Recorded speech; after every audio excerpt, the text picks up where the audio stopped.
السلام علیکم ورحمۃ اللہ وبرکاتہ۔ الحمد للہ رب العالمین والعاقبۃ للمتقین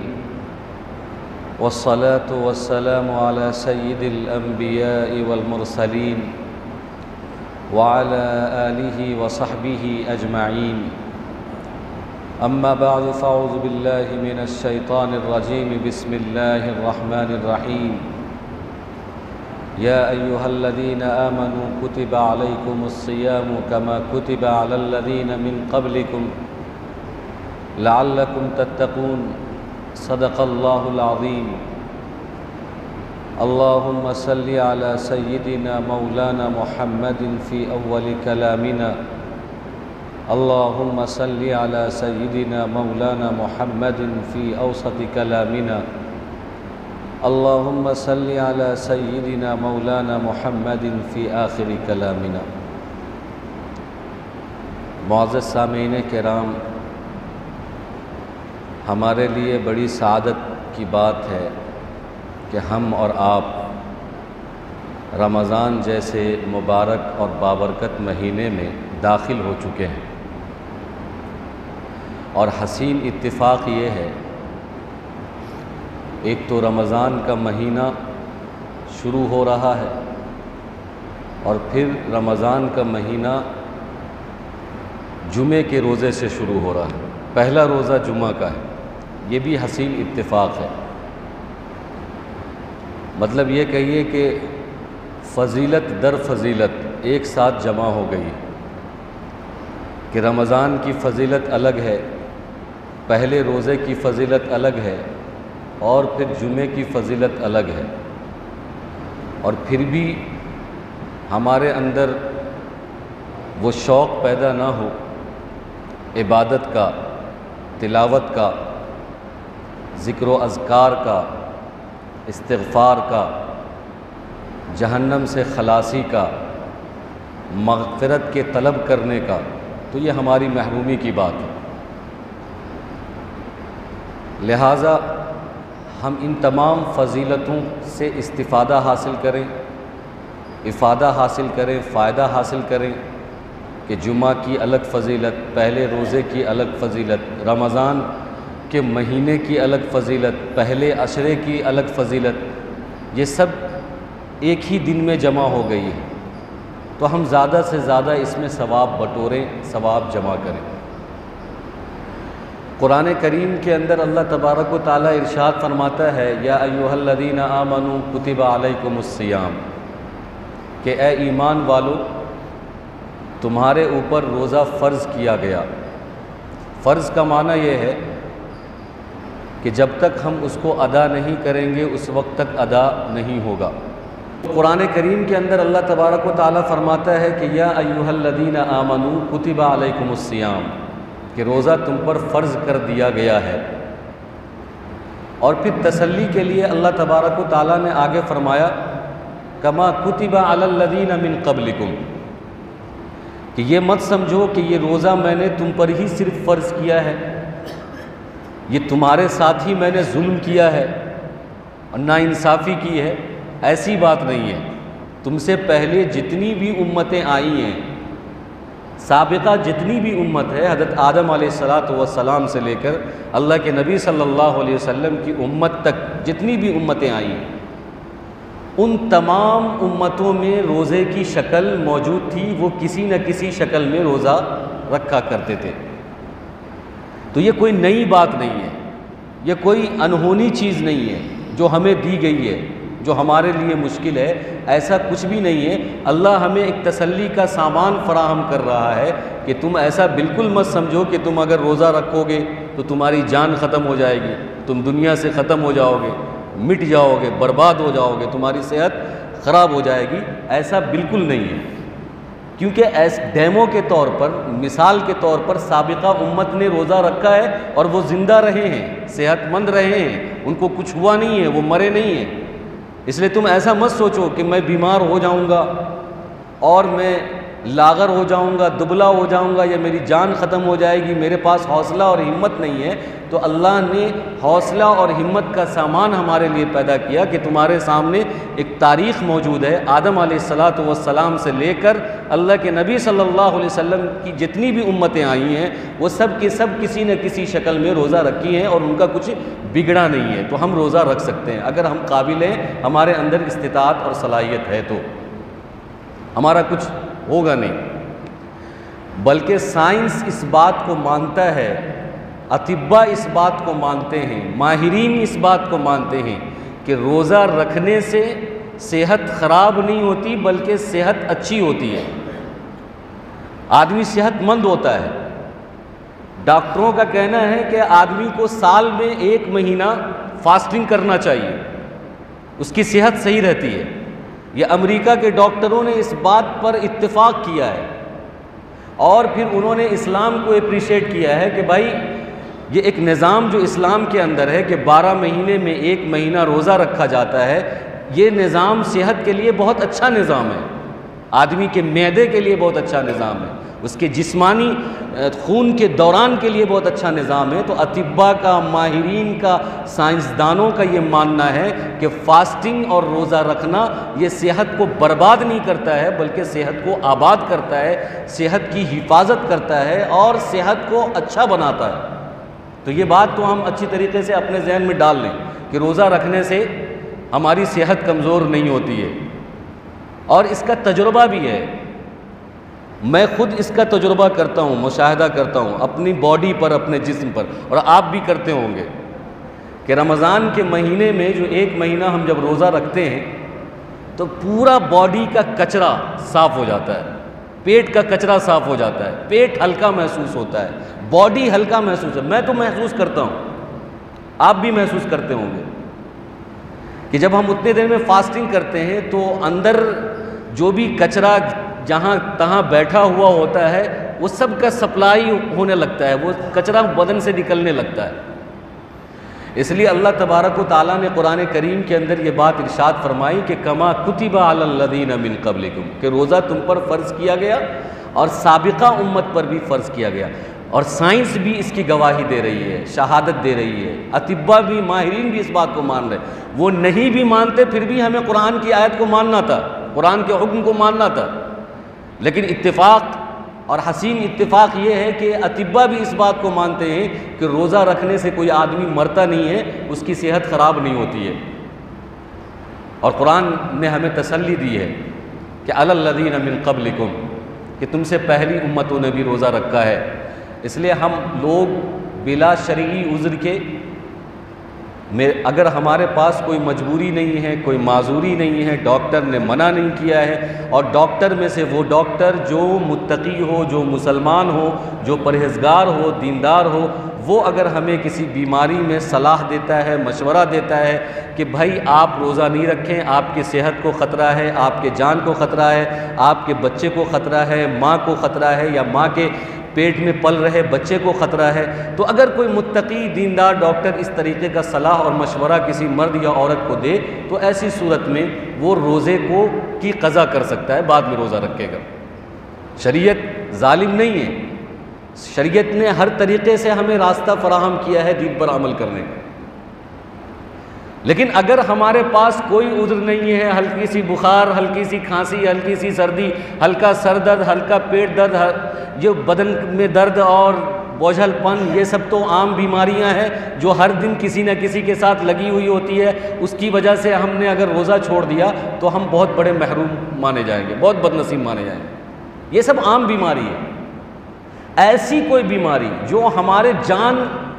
تک آ جائے، یعنی ہماری جان لے لے، یا ایسی کوئی بیماری جو ہمیں بہت بڑے مرض میں مبتلا کر دے یا لا علاج بیماری میں مبتلا کر دے، تو پھر ایسی صورت میں روزے کی قضا ہے، روزے کی فدیہ ہے۔ وہ آگے آئے گا کہ فدیہ کیا دینا ہے۔ اگر ہم روزہ ابھی نہیں رکھ سکتے، بعد میں رکھ سکتے ہیں تو اس کی قضا کرنا ہے۔ یہاں پر ایک بات سمجھیں کہ جب تک کوئی مسلمان مرد یا عورت روزے کی قضا کر سکتا ہے اس وقت تک وہ فدیہ نہیں دے سکتا۔ ہماری عادت یہ ہے، ہم یہ سمجھتے ہیں کہ اگر ہم نے روزہ کسی وجہ سے ہمارا قضا ہو گیا، ترک ہو گیا معذوری کی وجہ سے، تو اب ہم فدیہ کا مسئلہ پوچھتے ہیں کہ فدیہ کیا ہوگا، فدیہ بتائیے۔ حالانکہ اس سے پہلے یہ پوچھنا چاہیے اس کو کہ میں روزہ رکھ سکتا ہوں یا نہیں رکھ سکتا آنے والے دنوں میں۔ رمضان میں ہم نے کسی وجہ سے نہیں رکھا،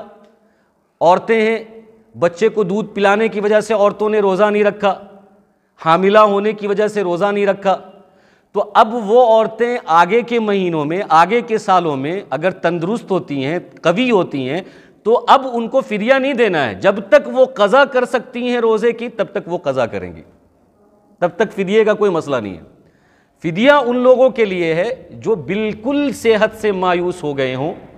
جو بالکل صحت سے معذور ہو گئے ہوں، جن کے بارے میں یہ بات بالکل ثابت ہو گئی ہو کہ اب یہ روزہ نہیں رکھ سکتے، اب یہ صحت بحال نہیں کر سکتے، اب یہ بالکل معذور ہیں، یہ اب بالکل ضعیف ہیں، یہ اب بالکل بوڑھے ہو گئے ہیں، اب یہ کبھی بھی روزہ نہیں رکھ سکتے، تو ایسے لوگوں کے لیے فدیہ ہے۔ ان لوگوں کے لیے نہیں ہے جن کا روزہ رمضان میں کسی وجہ سے ترک ہو گیا، قضا ہو گیا، چھوٹ گیا عذر کی وجہ سے، تو وہ بھی فدیے کی بات کرتے ہیں۔ اس لیے یہ بات ہمارے ذہن میں ہونا چاہیے کہ رمضان کے روزے کی قضا جب تک ہم کر سکتے ہیں، جب تک ہمارے پاس استطاعت ہے، طاقت ہے، اسپرٹ ہے، اس وقت تک ہم فدیہ نہیں دیں گے، روزے کی قضا کریں گے۔ کسی کی بہت ساری بیماری ایسی ہوتی ہے کہ جس میں لائف ٹائم کے لیے منع کیا جاتا ہے، تو پھر ایسی صورت میں ہمیں یہ کہا جائے گا کہ فدیہ دے دیا جائے، ہمیں یہ کہا جائے گا کہ فدیہ ادا کر دیا جائے۔ تو فدیے کی یہ صورت ہوگی کہ ہم ایک روزے کا فدیہ 2.25 کلو گیہوں ادا کریں گے یا اس کی قیمت ادا کریں گے۔ ایک روزے کا فدیہ 2.25 کلو گیہوں، یعنی جتنا ہم صدقہ فطر ادا کرتے ہیں، صدقہ فطر کتنا ادا کرتے ہیں؟ 2.25 کلو گیہوں ادا کرتے ہیں، تو ایسے ہی ایک روزے کا فدیہ 2.25 کلو گیہوں۔ بہرحال قرآن کریم کے اندر اللہ تبارک و تعالیٰ ارشاد فرماتا ہے، یا ایھا الذین آمنوا کتب علیکم الصیام کما کتب علی الذین من قبلکم لعلکم تتقون، کہ اے ایمان والو تم پر روزہ فرض کیا گیا جیسا کہ سابقہ امت پر روزہ فرض کیا گیا تھا۔ کیوں؟ روزے کا مقصد کیا ہے؟ لعلکم تتقون، کہ ہمارے اندر تقوی پیدا ہو، اللہ کا ڈر پیدا ہو، اللہ کا خوف پیدا ہو، خوف و خشیت والے ہم بن جائیں، ہم بات بات پر اللہ سے ڈرنے والے بنیں، ہر احکام کے اندر ہم اللہ سے ڈرنے والے بنیں، اللہ کی مرضی کو تلاش کریں، اللہ کے مرضی کے خلاف کوئی کام نہ کریں، گناہوں سے اجتناب کریں، نیکی پر اپنے آپ کو آمادہ کریں۔ یہ ہے تقوی۔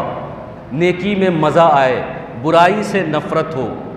نیکی کی طرف دل کھینچے، برائی سے دل بوجھل ہو، یہ مقصد ہے روزے کا، لعلکم تتقون، تاکہ ہمارے اندر تقوی پیدا ہو۔ اگر ہم نے روزہ رکھا ہوا ہے یا ہم روزہ رکھتے ہیں پابندی کے ساتھ اور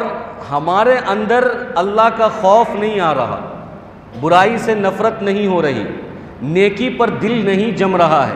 یا نیکی میں مزہ نہیں آ رہا ہے، نیک کام کرنے میں دل نہیں لگ رہا ہے، تو اس کا مطلب یہ ہے کہ روزے کا جو مقصد ہے وہ ہمیں حاصل نہیں ہوا۔ روزے کا مقصد اسی وقت حاصل ہوگا جب کہ ہمارے دل کے اندر تقوی پیدا ہو۔ یہ بھی آپ نے سنا ہے پہلا عشرہ رحمت کا ہوتا ہے، رمضان کا جو پہلا عشرہ ہوتا ہے وہ رحمت کا ہوتا ہے، دوسرا عشرہ مغفرت کا ہوتا ہے، تیسرا عشرہ جہنم سے چھٹکارے کا ہوتا ہے۔ رحمت کے معنی یہ ہے کہ رحم، کرم، ہمدردی، مہربانی، کسی کا دل پسیجے، کسی کا دل پگھلے، کوئی ہمارے ساتھ ہمدردی کرے یا ہم کسی کے ساتھ ہمدردی کریں، یہی معنی ہے رحمت کا، اسی کو کہتے ہیں رحمت، رحم اور کرم۔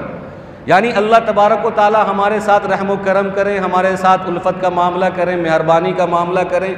اور ہمارے ساتھ اچھائی کا معاملہ کریں، ہم پر رحم کھائیں، ہم پر کرم کریں، تو اس کا مطلب یہ ہے کہ رحمت ہم پر ہو رہی ہے۔ یا ایسے ہی ہم بندوں کے ساتھ رحمت کا معاملہ کرتے ہیں، نرمی کا معاملہ کرتے ہیں، حسن سلوک کرتے ہیں، ہمدردی کرتے ہیں، لطف و عنایت کا معاملہ کرتے ہیں، تو یہ بھی رحمت کے معنی میں آتا ہے۔ ایسے تو رمضان کا ہر ایک دن پورا کا پورا مہینہ رحمت کا ہے، لیکن بالخصوص پہلے عشرے کو رحمت کا بیان کیا گیا، بتایا گیا، تو ہمیں اس عشرے میں رحمت کے اسباب کی طرف بھی متوجہ ہونا چاہیے کہ وہ کام کیا ہے، وہ چیزیں کیا ہے جس سے اللہ کی رحمت ہماری طرف متوجہ ہوتی ہے، یا جس سے ہم رمضان کی رحمت سے فائدہ حاصل کر سکتے ہیں۔ ایسے کام کو ڈھونڈنا اور تلاشنا چاہیے۔ ہر روزہ رحمت والا ہے، رمضان کا ہر دن رحمت والا ہے، ہر ایام رحمت والا ہے، لیکن خصوصاً 10 دنوں میں تلاشنا چاہیے کہ کن کن چیزوں سے ہمیں اللہ کی رحمت میسر ہوگی، اللہ کی رحمت ہماری طرف متوجہ ہوگی۔ قرآن کریم نے کئی مقامات ایسے بتائے ہیں کہ اللہ کی رحمت اس سے متوجہ ہوتی ہے۔ ایک جگہ ہے اللہ تبارک و تعالیٰ فرماتے ہیں وَأَطِيعُوا اللَّهَ وَأَطِيعُوا الرَّسُولَ لَعَلَّكُمْ تُرْحَمُونَ، کہ اللہ کی اطاعت کرو، رسول اللہ کی اطاعت کرو، لَعَلَّكُمْ تُرْحَمُونَ، تاکہ تم پر رحم کیا جائے، تاکہ اللہ کی رحمت تمہاری طرف متوجہ ہو۔ تو اس سے ایک بات یہ سمجھ میں آئی کہ رمضان کے پورے مہینے میں ہمیں کم از کم اپنے آپ کو اس چیز کا پابند بنانا ہے کہ بھائی ہمیں اللہ اور اس کے رسول کی اطاعت کرنی ہے، گناہ بالکل بھی نہیں کرنا۔ رمضان میں اس چیز کی پابندی ہمیں کرنی بالخصوص، اور پہلے عشرے میں تو اور بھی زیادہ اہتمام کرنا ہے۔ رمضان میں اگر آدمی زیادہ عبادت نہیں کرتا ہے، زیادہ تلاوت نہیں کرتا ہے، زیادہ استغفار نہیں کرتا ہے اور ذکر و اذکار نہیں کرتا ہے، تو کم از کم اس بات کا عہد اس کو کرنا چاہیے کہ میں رمضان کے مہینے میں نہ صغیرہ گناہ کروں گا نہ کبیرہ گناہ کروں گا، گناہ نہیں کروں گا، کسی بھی میدان کا گناہ نہیں کروں گا، نہ آنکھ سے گناہ کروں گا، نہ پیر سے گناہ کروں گا، نہ زبان سے گناہ کروں گا، نہ دل سے گناہ کروں گا، نہ دماغ سے گناہ کروں گا، میں گناہ بالکل بھی رمضان کے مہینے میں نہیں کروں گا۔ یہ عہد کر لے، اللہ کی رحمت متوجہ ہوگی۔ آدمی روزہ رکھا ہوا ہے، غیبت بھی کرتا ہے، جھوٹ بھی بولتا ہے، بدکاری بھی کر رہا ہے، بد کلامی بھی کر رہا ہے، فحش گوئی بھی کر رہا ہے، گالیاں بھی بک رہا ہے، لان تان بھی کر رہا ہے، غیبت بھی کر رہا ہے، چغل خوری بھی کر رہا ہے، الزام تراشی بھی کر رہا ہے، اور کسی کا شکوہ شکایت بھی کر رہا ہے، کسی کی دل آزاری بھی کر رہا ہے، کسی کا دل بھی توڑ رہا ہے، روزہ بھی رکھا ہوا ہے، تو ایسے روزے سے کوئی فائدہ نہیں ہے۔ اللہ کے نبی صلی اللہ علیہ وسلم نے فرمایا کہ ایک آدمی روزہ رکھتا ہے، اس کا روزہ اس کو کھانے پینے چھوڑنے کے علاوہ، کھانا اور پیاس پانی چھوڑنے کے علاوہ اس کو کوئی فائدہ نہیں دیتا۔ یہ وہی آدمی ہے جو جھوٹ بھی بول رہا ہے، مکاری بھی کر رہا ہے، گناہ بھی کر رہا ہے، بدکاری بھی کر رہا ہے، بے حیائی بھی کر رہا ہے، گناہ کے سارے کام میں ملوث ہے، کھانا چھوڑا ہوا ہے، گناہ کے سارے کام میں ملوث ہے، پینا چھوڑا ہوا ہے 10 گھنٹے کے لیے 12 گھنٹے کے لیے، تو ایسے روزے سے کوئی فائدہ نہیں۔ روزہ کا مطلب یہ ہے کہ تقوی، اور تقوی کا مطلب یہ ہے کہ گناہ سے پرہیز، تقوی کا مطلب یہ ہے کہ نیکی میں اضافہ ہو۔ یہ رمضان کا مہینہ ہے اور اس مہینے میں قرآن نازل ہوا ہے، شہر رمضان الذی انزل فیہ القرآن ھدی للناس وبینات من الھدی والفرقان فمن شہد منکم الشہر فلیصم، کہ رمضان کے مہینے میں قرآن کا نزول ہوا۔ قرآن یہ بابرکت کتاب، انا انزلناہ فی لیلۃ القدر، کہ اس بابرکت کتاب کو لیلۃ القدر کے اندر اللہ نے نازل فرمایا ہے۔ اس کا یہ مطلب نہیں ہے کہ رمضان میں ہی صرف قرآن شریف کی تلاوت کی جائے، لیکن آخری درجہ یہ ہے کہ کم از کم رمضانوں میں کر لیا جائے، آخری درجہ تو یہ ہے۔ اس مطلب یہ نہیں ہے کہ رمضان میں ہی صرف قرآن کی تلاوت کرنا ہے، لیکن ایک آدمی کبھی نہیں کرتا تو کم از کم بھائی رمضان میں کر لو، رمضان میں قرآن کی تلاوت، کیونکہ رمضان اور قرآن کا آپس میں بہت کنیکشن ہے، بہت تعلق ہے، کہ رمضان کے اندر قرآن نازل ہوا اور شب قدر میں قرآن نازل ہوا اور شب قدر رمضان میں ہوتا ہے، یہ آپس میں ایک دوسرے کا تعلق ہے۔ اگر ہم یہ سمجھتے ہیں کہ صرف رمضان میں قرآن پڑھا جاتا ہے تو ہماری بیوقوفی ہے۔ رمضان میں قرآن تلاوت کرنا ہے تو یہ ہماری بیوقوفی ہے۔ لیکن اگر ہم یہ سمجھتے ہیں کہ 11 مہینہ تو ہم پڑھتے نہیں، لیکن کم از کم رمضان میں قرآن نازل ہوا ہے تو اس میں ہم قرآن کی تلاوت کر لیں، تو ہو سکتا ہے کہ اللہ تبارک و تعالی ہمارا بیڑا پار کر دے۔ اسی وجہ سے کہ قرآن اور رمضان کا آپس میں تعلق ہے، تو قرآن والی عبادت تراویح کی شکل میں اللہ نے ہمیں دیا ہے کہ اس میں ایک ختم قرآن سنا جاتا ہے، ایک ختم قرآن پڑھا جاتا ہے۔ تو سن کر پڑھ کر دونوں مل کر یہ ثواب ملتا ہے کہ بھائی ہم نے ایک قرآن ختم کیا ہے، وہ چاہے پڑھنے والا امام ہو یا سننے والا مقتدی ہو، تو ہم یہ کہتے ہیں کہ ایک ختم قرآن ہم نے کیا رمضان میں۔ کیوں؟ اس لیے کہ قرآن کا ایک تعلق ہے رمضان کے مہینے سے۔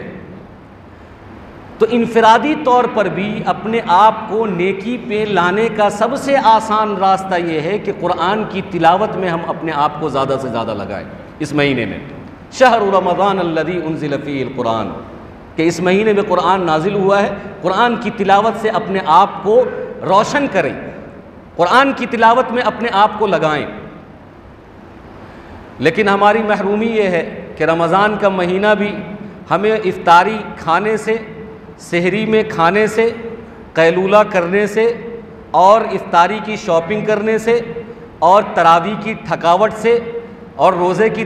تھکاوٹ سے ہماری محرومی یہ ہے کہ تلاوت کے لیے ورق گردانی کرنے کی یا تلاوت کے لیے قرآن پڑھنے کی فرصت نہیں ملتی ہے۔ حالانکہ ہمیں ایک مخصوص وقت کرنا چاہیے رمضان کے مہینے میں کہ بھائی میں اس میں صرف قرآن کی تلاوت کروں گا، اس میں کوئی شاپنگ نہیں، سحری کا کوئی کھانا نہیں، افطاری کا کوئی کھانا نہیں، قیلولہ کی کوئی بات نہیں، تھکاوٹ کا کوئی عمل نہیں، پریشانی کی کوئی بات نہیں، اس میں صرف میرا کام یہ ہے کہ میں قرآن کی تلاوت کروں گا۔ کم از کم رمضان میں ایک عام بندہ روزانہ کی عبادت 1 پارہ کر کے 30 پارہ تو کر لے کم از کم۔ امام اعظم ابو حنیفہ رحمۃ اللہ علیہ رمضان کے مہینے میں اپنی تمام مصروفیات اور مشغولیات کے بعد 63 قرآن ختم کر دیا کرتے تھے، 63 مرتبہ، 63۔ اتنے مصروف آدمی، فقہ کے آدمی، حدیث محدث ہیں، ایک طرف مفسر ہیں، علماء کے مسائل ہیں، عوام کے مسائل ہیں، خواص کے مسائل ہیں، سب کے مسائل کو حل کرتے ہوئے، فقہ کو تدوین کرتے ہوئے،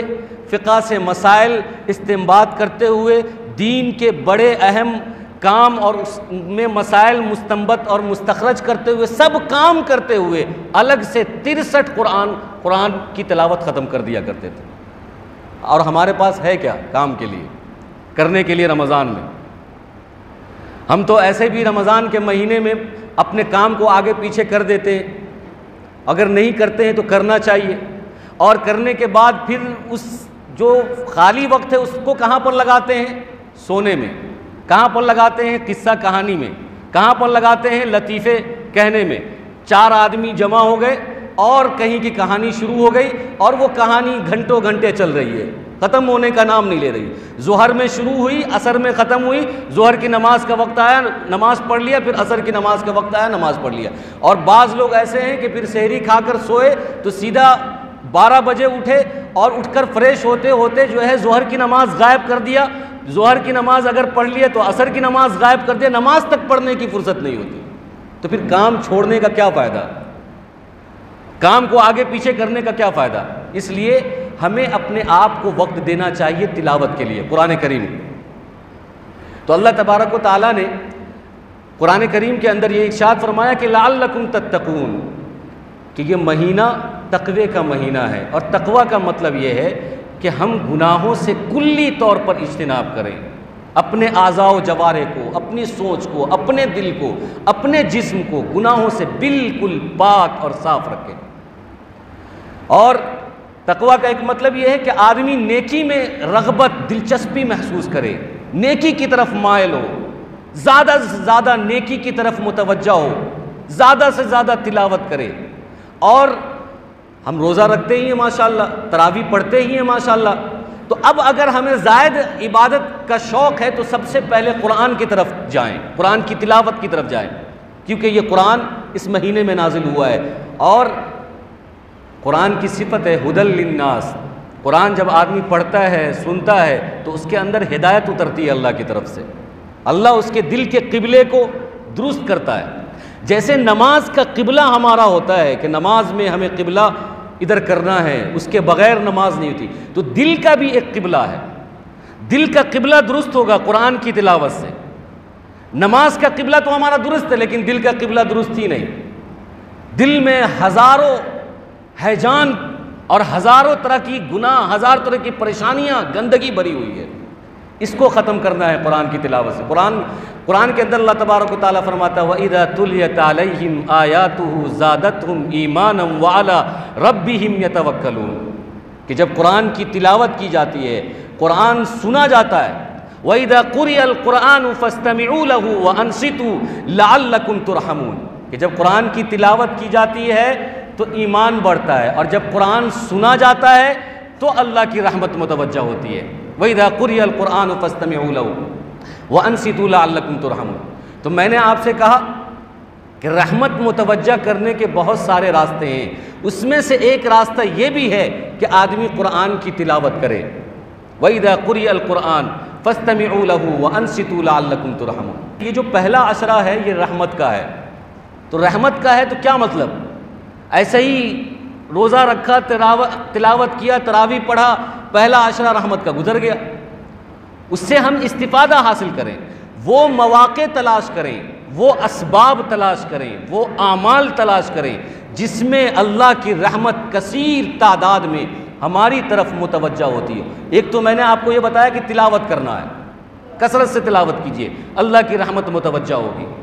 اور اللہ کی رحمت متوجہ ہوگی کا مطلب یہ ہے کہ اللہ کی عنایت متوجہ ہوگی، اللہ ہمارے ساتھ ہمدردی کا معاملہ کرے گا، ہمارے بگڑے ہوئے کام کو بنا دے گا، ہماری بگڑی ہوئی اجڑی ہوئی دنیا کو سنوار دے گا، آخرت کو سنوار دے گا، ہماری معاشی تنگی کو ختم فرمائے گا، ہماری پریشانی کو دور کرے گا۔ یہ ہے لطف و عنایت اور رحمت کا مطلب۔ اور قرآن کریم کے اندر دوسری جگہ ارشاد فرمایا کہ انما المؤمنون اخوہ فاصلحوا بین اخویکم واتقوا اللہ لعلکم ترحمون کہ مسلمان آپس میں بھائی بھائی ہیں، اس میں صلح صفائی کرتے رہو، اس صلح صفائی کرنے سے لعلکم ترحمون اللہ کی رحمت متوجہ ہوگی۔ یہ سب سے آسان نسخہ ہے کہ مسلمان کے اندر صلح صفائی ہونا چاہیے، ہر مسلمان کا دل ہر مسلمان کے لیے کلیئر اور صاف ہونا چاہیے، کسی مسلمان کے دل میں کسی مسلمان کے لیے کوئی کینہ نہیں، کوئی بغض نہیں، کوئی عداوت نہیں، کوئی نفرت نہیں، کوئی کسی طرح کی سازش نہیں، اس لیے کہ اللہ کے نبی صلی اللہ علیہ وسلم فرماتے ہیں لا تحاسدوا ولا تباغضوا وکونوا عباد اللہ اخوانا کہ ایک دوسرے سے حسد نہ کرو، ایک دوسرے سے بغض نہ رکھو، ایک دوسرے کے ساتھ نفرت نہ کرو، ایک دوسرے کے ٹوہ میں نہ لگے رہو، ایک دوسرے کی جاسوسی نہ کرو۔ اللہ کی رحمت اگر متوجہ کرنی ہے فَأَصْلِحُوا بَيْنَ أَخَوَيْكُمْ اپنے بھائی کے لیے صلاح کا، فلاح کا، اصلاح کا، خیر کا، بھلائی کا، اچھائی کا، نیکی کا، کامیابی کا، سرخروئی کا کام کرو، خود بھی آگے بڑھو، ان کو بھی آگے بڑھاؤ۔ فَأَصْلِحُوا ذَاتَ بَيْنِكُمْ لیکن ایسا کرنے سے کیا ہوگا؟ لَعَلَّكُمْ تُرْحَمُونَ رحمت اللہ کی متوجہ ہوگی۔ اللہ تبارک و تعالی ہم سب کو اپنی رحمت سے فیضیاب کرے گا۔ جس کی بات چل رہی ہے کہ یہ پہلا عشرہ رحمت کا ہے، پہلا عشرہ رحمت سے استفادہ کرنے کا ہے، فائدہ حاصل کرنے کا ہے، اور مسلمان کی ضرورتوں کا خیال بھی رکھو۔ میں آخری بات کر کے اپنی بات کو ختم کرتا ہوں۔ یہ مہینہ غم خاری کا مہینہ ہے، غم گساروں کا مہینہ ہے، ہمدردی کا مہینہ ہے۔ کیا مطلب ہے؟ غریبوں کا خیال رکھنا۔ پچھلے ہفتے یہ بات آئی تھی، چونکہ یہ بات یہاں سے نکل رہی ہے کہ مسلمانوں کے ساتھ اچھائی کا معاملہ کرنا چاہیے، اور وہ مسلمان جو غریب ہے تو اس کے ساتھ تو اور بھی اچھائی کا معاملہ کرنا چاہیے۔ ایک تو کلی طور پہ تمام مسلمانوں کے ساتھ اچھائی کا معاملہ ہو، ان کے ساتھ حسن سلوک ہو تاکہ اللہ کی رحمت متوجہ ہو، لیکن مسلمانوں میں وہ مسلمان جو غریب ہیں، مالی اعتبار سے، گھریلو اعتبار سے غریب ہیں، تو ان کے سحری کا انتظام ہونا چاہیے، ان کے افطاری کا انتظام ہونا چاہیے، ان کے کپڑے کا انتظام ہونا چاہیے، ان کے کھانے کا انتظام ہونا چاہیے، اور ہمارے لیے سب سے آسان طریقہ یہ ہے کہ ہم کہاں غریب کو ڈھونڈتے پھریں گے؟ مسجدوں میں مسافرین آتے ہیں، سفراء حضرات آتے ہیں، ان کے سحری اور افطاری کا انتظام اور کھانے کا انتظام کر دیا کریں۔ انشاءاللہ اسی میں ہمیں ایسا لگے گا کہ ہم غریبوں کے ساتھ غم اور ہمدردی کر رہے ہیں، ہم غریبوں کا حق ادا کر رہے ہیں۔ تو جب بھی ہم یہاں سے افطار کر کے نکلیں یا مغرب کی نماز پڑھ کے نکلیں یا عصر کی نماز میں آئیں تو اپنی مسجد میں اپنی مسجد میں تلاش کریں کہ کوئی مسافر بھی ہے، کوئی سفیر بھی ہے، کوئی باہر کا آنے والا بھی ہے کہ جن کے ہم سحری کا انتظام کر دیں، جن کے ہم افطاری کا انتظام کر دیں، جن کے ہم کھانے کا انتظام کر دیں، کیونکہ اللہ کے نبی صلی اللہ علیہ وسلم فرماتے ہیں کہ یہ مہینہ غم کھانے کا مہینہ ہے، غم گساروں کا مہینہ ہے، ایک دوسرے کی ضرورت کو پوری کرنے کا مہینہ ہے، ایک دوسرے کو غم کے بانٹنے کا مہینہ ہے، ایک دوسرے کے غم کو ہلکا کرنے کا مہینہ ہے۔ ظاہر ہے کہ کوئی سفیر دور دراز سے آتے ہیں، لمبے سفر سے آتے ہیں، پتہ نہیں ان کے پاس کھانے کا نظم ہوتا ہے، رہنے کا نظم ہوتا ہے کہ نہیں ہوتا، سحری کا نظم ہوتا ہے کہ نہیں، افطاری کا نظم۔ یہ ہماری ذمہ داری ہے، وہ مسلمان ہیں، مسافر ہیں، ہماری ذمہ داری ہے کہ ہم تلاش کریں، ڈھونڈیں، ٹٹولے۔ ظاہر ہے کہ مارکیٹ میں تو ملے گا نہیں، تو مسجد میں آج آسانی سے یہ لوگ مل جاتے ہیں، تو ان کے سحری کا اور ان کے افطاری کا، ان کے کھانے کا ہم انتظام کریں، کیونکہ یہ بھی رمضان میں مطلوب ہے۔ اور بھی بہت ساری باتیں ہیں، اللہ تبارک و تعالی ہم سب کو انہی چند باتوں پر عمل کرنے کی توفیق عطا فرمائے۔ آمین۔ وآخر دعوانا ان الحمدللہ رب العالمین۔